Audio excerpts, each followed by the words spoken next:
Quando abri os olhos, o teto branco do dormitório da Universidade de Lisboa rodopiava como se o mundo inteiro tivesse decidido girar só para me confundir. Em vez do meu antigo quarto tranquilo em Porto, eu estava ali, deitado na cama estreita, e o coração acelerou sem controle ao ver o rosto de Miguel inclinado sobre mim com uma preocupação genuína nos olhos castanhos. O que tinha acontecido na festa da praxe na noite anterior? Lembrava-me vagamente de ter bebido demais, de ter discutido com alguém sobre o futuro, e depois. O vazio. Miguel, o capitão da equipa de futebol, o rapaz que todos admiravam e que eu sempre via como intocável, segurava uma garrafa de água e murmurava algo sobre me levar à enfermaria se eu não melhorasse. João, estás bem? Parecias prestes a desmaiar outra vez, disse ele, a voz baixa e quente como o sol que entrava pela janela. Eu tentei sentar-me, mas uma onda de tontura misturada com algo novo, algo proibido, invadiu-me o peito. Por que é que o simples toque da sua mão no meu ombro me fazia sentir assim? Eu, João, estudante de psicologia no 2º ano, sempre o filho exemplar que os pais de Porto esperavam que arranjasse uma namorada decente e seguisse o caminho tradicional. Miguel era o oposto, popular, atlético, com uma reputação de rei da faculdade que nunca se envolvia em nada sério. Mas naquele momento, enquanto ele me ajudava a levantar, senti um puxão no estômago que não era só da ressaca. Era o início de algo que eu não podia nomear, algo que não devia existir. A manhã seguinte foi um caos típico da vida universitária. Caminhámos juntos até à cantina, passando pelos edifícios antigos com azulejos azuis e o bulício dos estudantes que corriam para as aulas. Miguel ria de uma piada qualquer sobre a praxe, contando como tinha salvado um calor de uma brincadeira pesada, e eu tentava concentrar-me nas palavras, mas os meus olhos traíam-me, fixando-se na linha do seu maxilar, na forma como o cabelo escuro caía sobre a testa. Tu estás estranho hoje, João. A festa mexeu contigo? Perguntou ele, parando no meio do pátio ensolarado. Eu neguei com a cabeça, forçando um sorriso. Como explicar que, de repente, o meu melhor amigo de quarto se tinha transformado em alguém que fazia o meu mundo tremer? Em casa, em Porto, os meus pais falavam sempre de valores, de uma vida normal, de netos e de uma carreira estável. Aqui em Lisboa, longe deles, eu sentia-me livre, mas também exposto. O professor de psicologia tinha marcado um projeto em pares sobre identidade e conflito interno, e o destino quis que eu fosse emparelhado exatamente com Miguel. Vamos arrasar nisto, disse ele, batendo-me no ombro com aquela familiaridade que agora queimava. Passámos a tarde na biblioteca, rodeados de livros e do cheiro a café barato. Enquanto ele falava das suas dúvidas sobre o futuro no futebol, eu ouvia, mas pensava no que diria se soubesse o que me passava pela cabeça.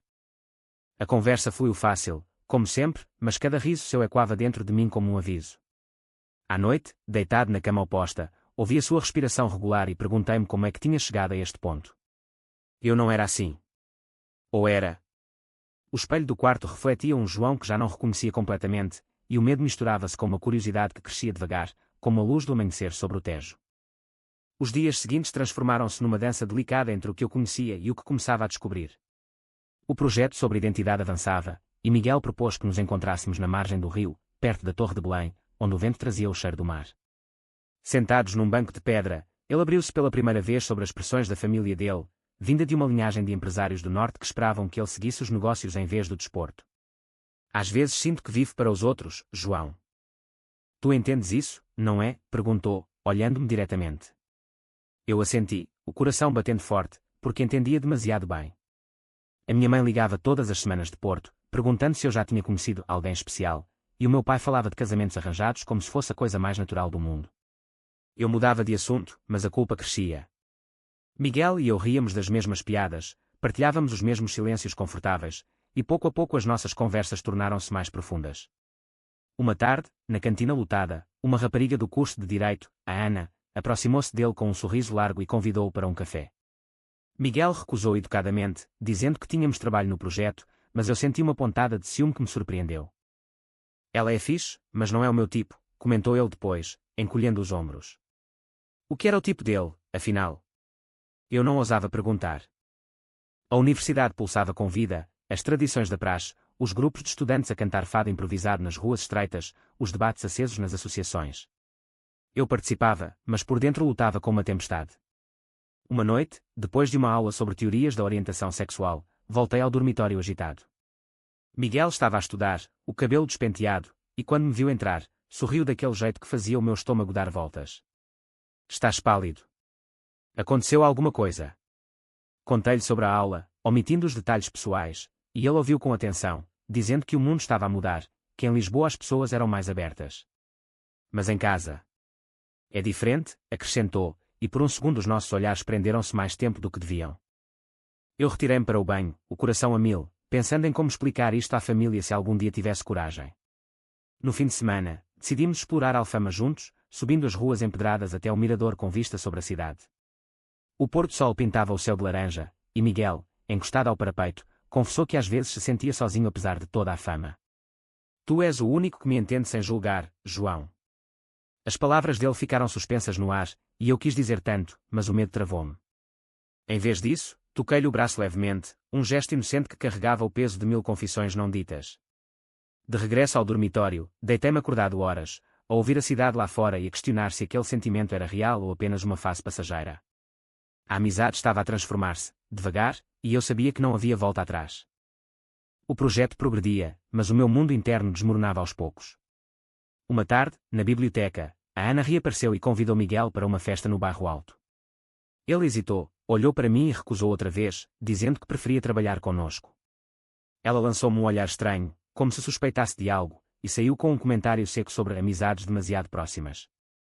O comentário ficou a ecoar na minha cabeça durante dias. Miguel riu-se, chamando-a de dramática, mas eu senti o primeiro sinal de perigo. O meu melhor amigo da turma, o Pedro, notou a minha distração e perguntou diretamente se havia alguma coisa entre mim e Miguel. Vocês passam tempo demais juntos, João. Cuidado com os rumores. Eu neguei tudo, mas a semente da dúvida plantou-se. Em casa, durante uma visita rápida a Porto, o meu pai falou abertamente sobre homens a sério e o perigo das influências modernas. A conversa deixou-me enjoado, e quando voltei a Lisboa, o peso era maior. Miguel percebeu a minha mudança de humor e propôs um passeio pela Avenida da Liberdade ao entardecer. Caminhámos em silêncio por um tempo, até ele parar e dizer, seja o que for que te incomoda, podes contar-me. Eu estou aqui. As palavras dele abriram uma fenda, e eu quase contei tudo, mas o medo de perder a amizade travou-me. Em vez disso, falámos de sonhos, de como ele queria jogar profissionalmente e eu queria ajudar pessoas com as suas identidades. A traição veio inesperada. Durante uma reunião de grupo para o projeto, o Pedro deixou escapar um comentário sobre o João e o Miguel serem inseparáveis como um casal. Riram-se, mas a Ana estava presente e o olhar dela endureceu. No dia seguinte, rumores leves começaram a circular, sussurros nos corredores, olhares de lado na cantina. Miguel confrontou-me no dormitório, o rosto sério. Isto é ridículo. Somos só amigos, certo? Eu assenti, mas por dentro doía. A pressão familiar aumentou quando a minha mãe telefonou, perguntando por que é que eu não falava de raparigas. Estás a esconder alguma coisa, filho? Eu menti, como sempre, mas a mentira pesava mais a cada dia. Uma noite, sozinho no quarto enquanto Miguel treinava, escrevi num caderno as palavras que nunca diria em voz alta: estou apaixonado pelo meu roommate. Ler aquilo em papel tornou tudo real. No dia seguinte, Miguel voltou exausto do treino e, sem aviso, abraçou-me num gesto fraterno que durou segundos a mais. Obrigado por estar sempre do meu lado, murmurou. Eu fechei os olhos, sabendo que aquele toque era o começo do fim da minha paz interior. A universidade continuava o seu ritmo, mas eu já não era o mesmo. O festival da universidade aproximava-se, e o nosso projeto estava quase pronto. Miguel e eu apresentámos a nossa pesquisa sobre identidade perante a turma, e o professor elogiou a profundidade emocional que tínhamos trazido. Depois, no corredor, ele segurou-me o braço e disse baixinho: fizemos isto juntos. Não sei o que faria sem ti. O momento foi interrompido pela Ana, que se aproximou com um sorriso forçado e convidou Miguel para dançar no festival. Desta vez ele aceitou, talvez para calar os rumores, e eu senti uma facada no peito. A noite do festival chegou com luzes coloridas, música alta e o cheiro a vinho quente. Eu observava de longe enquanto Miguel dançava, o corpo movendo-se com graça atlética, e o ciúme misturava-se com a tristeza. Pedro aproximou-se de mim e, num momento de álcool, disse: sabes, se houver algo entre vocês, podes confiar em mim. Mas cuidado com a família dele e com a tua. A traição consumou-se quando, horas depois, ouvi Pedro contar a um grupo que o João olha para o Miguel de uma forma estranha. O rumor espalhou-se como fogo. Miguel encontrou-me sozinho perto do palco, o rosto pálido. O que se passa, João? As pessoas estão a falar de nós. Eu não consegui mentir mais. Talvez haja algo, Miguel. Algo que eu não consigo controlar. Ele ficou em silêncio longo, depois afastou-se sem dizer nada. A dor foi imediata. No dia seguinte, o dormitório parecia um campo de batalha.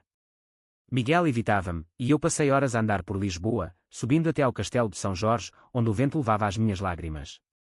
A família ligou outra vez, o pai exigindo que eu voltasse para Porto no fim do semestre. Temos planos para ti, filho. Eu sabia que aqueles planos não incluíam isto. Uma mensagem de Miguel chegou à noite: precisamos de falar. Encontrámo-nos no mirador do dormitório ao luar. Ele confessou que também sentia algo, mas que o medo da família, dos amigos, do futuro no futebol o paralisava. Eu não posso perder tudo, João. As palavras dele eram um eco das minhas. Decidimos dar um passo atrás, mas o coração não obedecia. O sacrifício veio quando eu recebi uma carta da Bolsa de Estudos condicionada ao comportamento exemplar. Alguém tinha denunciado os rumores. Eu chorei sozinho, sabendo que escolher a honestidade significava arriscar tudo.